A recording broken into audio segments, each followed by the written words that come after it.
Pembenci ini menunggu momen kita lupa tentang sejarah bahwa Mas Gibran pun diinginkan oleh semua calon-calon presiden. Sehingga dimunculkan lagi ketika mereka menginginkan pemakzulan, dimunculkan lagi. Anak haram konstitusi, melanggar konstitusi, anak paman, digendong paman.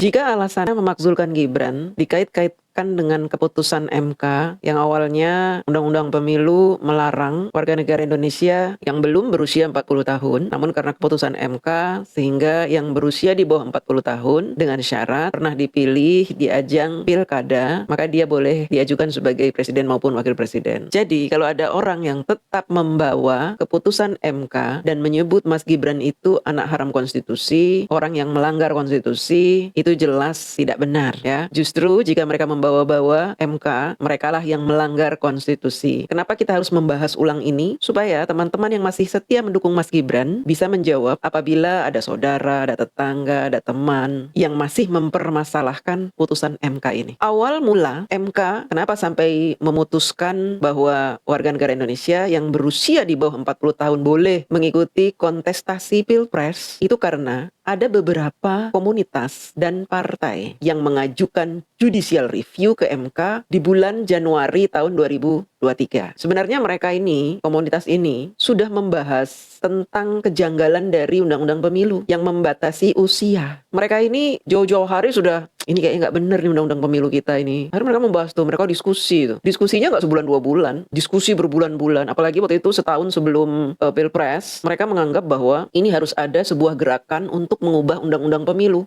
yang membatasi usia. Karena apa? Melihat di dunia internasional, di negara-negara lain, banyak pemimpin-pemimpin negara yang usianya masih muda, di bawah 40 tahun gitu. Kenapa Indonesia masih juga berkutat di usia gitu loh? Kenapa Indonesia itu seolah-olah tabu kalau punya pemimpin yang usianya muda? Sehingga beberapa partai menginginkan ada perubahan itu. Supaya apa? Supaya mereka bisa mengusung anak-anak muda maju ke Pilpres. Kalau yang tua itu kan konon susah dinasehati. Kalau anak-anak muda yang maju gitu, memimpin, kita bisa nasehati dia kalau dia melenceng gitu.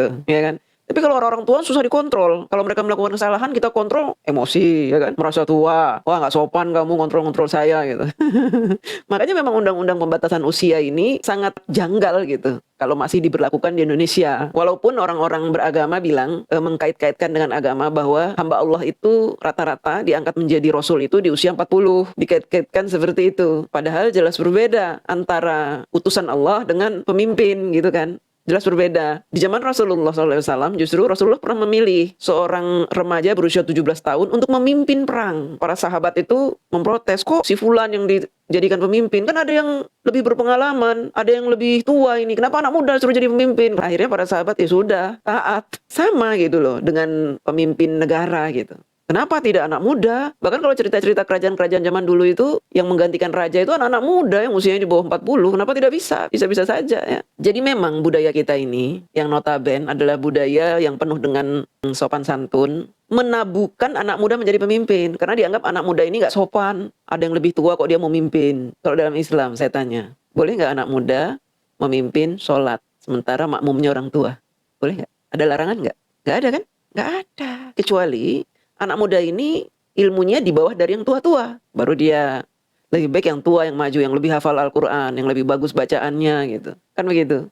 Bahkan kita punya ulama-ulama, ustadz-ustadz, dai-dai, kiai-kiai yang masih muda. Ya, banyak. Dan beliau-beliau ini memimpin sholat. Apakah makmumnya protes? Wah, masa dia mimpin kita sholat? Kita jadi makmumnya? Enak aja. Enggak kan? Enggak. Nah inilah yang harus dipahamkan kepada generasi-generasi tua supaya mereka legowo, supaya mereka memahami kenapa anak muda juga punya hak menjadi pemimpin di negeri ini. Karena memang tidak ada satu agama pun yang melarang itu. Putusan MK nomor 90 bermula dari adanya beberapa komunitas masyarakat, terutama komunitas anak-anak muda yang mengajukan judicial review. Di antaranya yang terkenal itu ya, Almas Saki Biru, kemudian PSI, Partai Anak Muda, dan beberapa kepala daerah. Ada kepala-kepala daerah yang mengajukan judicial review. Jadi mereka mengajukan judicial review tuh jauh-jauh hari sebelum adanya Pilpres. Jadi jangan yang tua-tua mulu, bosan yang tua-tua. Kayaknya negara kita nggak maju-maju nih kalau yang tua mulai yang maju. Sementara kalau orang-orang tua itu kan apalagi usianya 60 ke atas gitu ya, kolot rata-rata. rata-rata, tidak mau menerima masukan, egois, mau-maunya sendiri, nggak bisa dikritik, nggak bisa diprotes,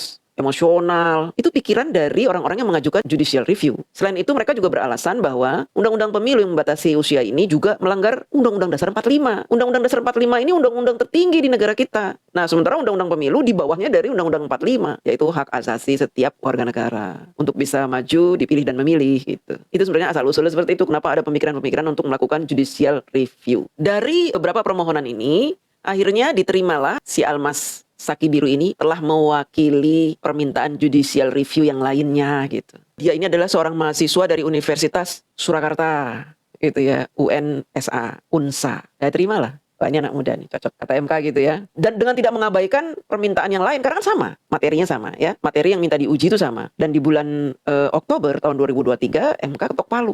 Ada 9 hakim, 5 menyetujui, 4 tidak. Ketika Almas mengajukan judicial review, dia tidak menyangkut pautkan dengan Mas Gibran. Mas Gibran tidak mengajukan itu. Karena Mas Gibran nggak ada kepikiran ingin jadi wakil presiden, nggak ada kepikiran ke situ. Dia malah berpikir, saya harus benahin Solo. Solo harus benar-benar diperbaiki. Fokus dia. Bahkan Mas Gibran sudah ditunjuk sebagai tim sesnya Ganjar. Gitu, Mas Gibran tuh nggak tahu apa-apa. Bulan Oktober 2023, MK ketok palu, seneng nih semua partai-partai, gembira semuanya, happy. Sebelumnya, sebelum MK ketok palu, itu calon-calon presiden tuh udah tahu bahwa ada yang mengajukan judicial review. Kita tunggu aja nih keputusan MK apa. Makanya buru-buru Anies Baswedan ketemu Mas Gibran. Iseng-iseng nanya, Mas Gibran, kira-kira kalau Mas Gibran jadi wakil saya nih, nanti kalau keputusan MK membolehkan, Mas Gibran mau nggak? Mas Gibran menjawab apa? Ya nggak enak Pak, saya kan sudah ditunjuk sebagai tim sesnya Pak Ganjar. Masa tahu-tahu saya jadi wakil Bapak gitu. Dengan sopan Mas Gibran menjawab seperti itu. Lalu ketika Pak Anies pulang dari Solo, ditanya oleh wartawan, jawabannya apa? Loh, Gibran itu kan belum 40. Ya nggak bisa dong jadi wakil saya. Gitu.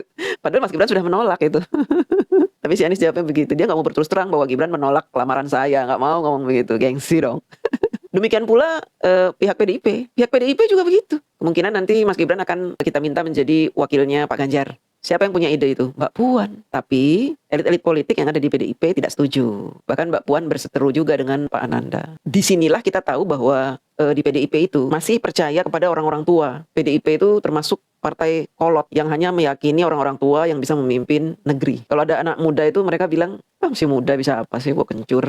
Meremehkan anak muda. Dan rata-rata partai-partai ya seperti itu. Kerennya Pak Prabowo melamar Mas Gibran melalui bapaknya. Saat itu Mas Didit sering-sering berkunjung ke Solo. Karena memang mereka berdua ini kan akrab ketika Mas Gibran ini mengadakan pameran di Perancis, di mana Mas Didit berada di situ juga, dan Mas Didit yang memilihkan lokasi pameran gitu. Jadi mereka tuh emang akrab, Mas Didit dan Mas Gibran itu. Mereka bekerja sama memamerkan batik di sana gitu ya. Pak Prabowo tuh senang sekali dengan keakraban anaknya dengan Mas Gibran. Pak Prabowo juga dapat masukan-masukan dari Mas Didit. Gibran itu keren Pak Gibran itu. Karena Pak Prabowo ditolak mentah-mentah oleh PDIP ketika ingin mengajukan kerjasama di Pilpres. Pak Prabowo sebagai presiden, Ganjar sebagai wakil, ditolak mentah-mentah oleh Ibu Mega. Padahal yang mengajukan tidak hanya Pak Prabowo tapi juga Pak Jokowi. Akhirnya Pak Prabowo meminta Pak Jokowi mengizinkan Mas Gibran sebagai wakilnya. Saat itu Gibran masih polos. Saya kan tim sesnya Pak Ganjar. Walaupun dia denger-denger gitu ya, ditunjuk sama PDIP jadi tim ses. Iya kan? Tiba-tiba dia dengar desas-desus. Tidak lama kemudian, Ibu Megawati nih ya, mempermalukan Pak Jokowi di muka publik. Menyebut-nyebut hal-hal yang gak enak untuk didengar. Seolah-olah Pak Jokowi itu rendah sekali di mata Ibu Megawati. Bahkan Ibu Megawati itu dengan sangat tidak bijaksana melakukan body language ya yang meremehkan Pak Jokowi. Pak Jokowi sebagai panglima tertinggi Indonesia diremehkan sedemikian rupa, beliau tidak tersinggung, tidak sakit hati. Tapi Mas Gibran melihatnya berbeda. Sebagai anak, walaupun tidak diungkapkan dengan kata-kata, pasti di hatinya ada kekecewaan. Sehingga ketika Pak Prabowo terang-terangan mengajak Mas Gibran menjadi wapresnya, lalu Mas Gibran tiba-tiba muncul di atas panggung ketika Pak Prabowo mengumumkan siapa wakilnya, dan Mas Gibran bilang, tenang Pak Prabowo. Tenang Pak Prabowo, saya sudah ada di sini. Nah, sebenarnya tidak secepat itu Pak Prabowo memutuskan Mas Gibran sebagai wapres, tidak. Pak Prabowo itu sudah punya beberapa calon wapres. Seandainya Mas Gibran menolak, beliau ini sudah punya beberapa calon. Di antaranya ada Pak Erik, Ibu Khofifah, Pak Erlangga, Profesor Iza Mahendra, gitu. Orang-orang bagus. Ya, orang-orang keren-keren ini yang dipilih. Tapi Pak Prabowo lebih suka Mas Gibran. Bukan karena Mas Gibran anaknya Pak Jokowi, bukan ya. Tapi karena Pak Prabowo itu, pemikiran Pak Prabowo itu ke depan. Pak Prabowo ingin mendidik Mas Gibran menjadi calon pemimpin masa depan. Karena Mas Gibran ini sangat potensial. Pemikirannya, cara kerjanya, itu luar biasa. Bukan seperti anak muda kebanyakan. Makanya kalau ada orang bilang, Gibran ini punya kekayaan dari mana? Pasti ini dia punya tambang ini, kekayaannya ratusan miliar. Kaisang lagi, kekayaannya gila itu, dia punya klub bola, voli, bulu tangkis, punya perusahaan-perusahaan makanan. Cuma jualan pisang kok bisa kaya? Dari mana itu ya? Orang menebak-nebak. Ini pikiran-pikiran kotor orang jahat. Mas Gibran sudah bikin catering dan sukses. Ketika beliau berusia 25 tahun, cateringnya sudah berkembang. Sehingga bisa melayani customer yang ada di Solo. Kelas makanannya itu nggak ecek-ecek. Bintang 5. Bahkan dia bisa meng-hire koki-koki internasional. Jadi jangan heran jika Mas Gibran itu dilirik banyak orang. Karena IQ-nya jalan. Jadi kalau ada yang bilang Mas Gibran plonga-plongo, kamu itu nggak kenal Gibran. Tidak hanya catering, Mas Gibran merambah bikin martabak. Gerainya itu ada di mana-mana. Jadi kalau Mas Gibran kaya itu ya wajar. Dia tidak mengambil duit sepeser pun dari jabatannya. Gajinya itu dia ambil, dia beliin beras, bagi-bagi ke penduduk. Makanya dia dicintai oleh masyarakat Solo. Orang pendapatan dia udah banyak dari perusahaan-perusahaan yang dia miliki. Tahun 2014, Mas Gibran itu sudah merambah ke perusahaan digital. E-color itu tahu? Nah, itu Mas Gibran ada di situ. Beliau itu punya kalau nggak salah 7 perusahaan. Bayangkan anak muda bisa mengontrol segitu banyak perusahaan dengan baik. Dan Mas Gibran fokus ketika menjadi wali kota. Nggak mikirin perusahaannya. Fokus. Sampai-sampai Solo itu berubah drastis ketika Mas Gibran menjadi wali kota. Padahal beliau punya perusahaan banyak. Kok masih bisa menangani Solo dengan sangat baik? Ini kalau bukan orang yang istimewa nggak mungkin bisa. Nggak mungkin kalau orang yang tidak punya kelebihan bisa melakukan itu mustahil. Makanya kita bangga memiliki wapres yang sedemikian hebat seperti Mas Gibran. Apakah saat itu lawan-lawan Pak Prabowo protes terhadap MK? Tidak.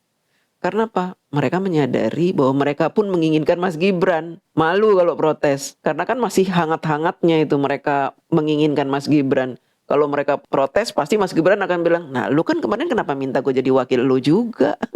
Sekarang kenapa protes gitu? Akhirnya mereka tidak protes. Dan mereka menjalani pilpres dengan harapan Mas Gibran keok di debat. Di luar dugaan, Mas Gibran ternyata berada di atas.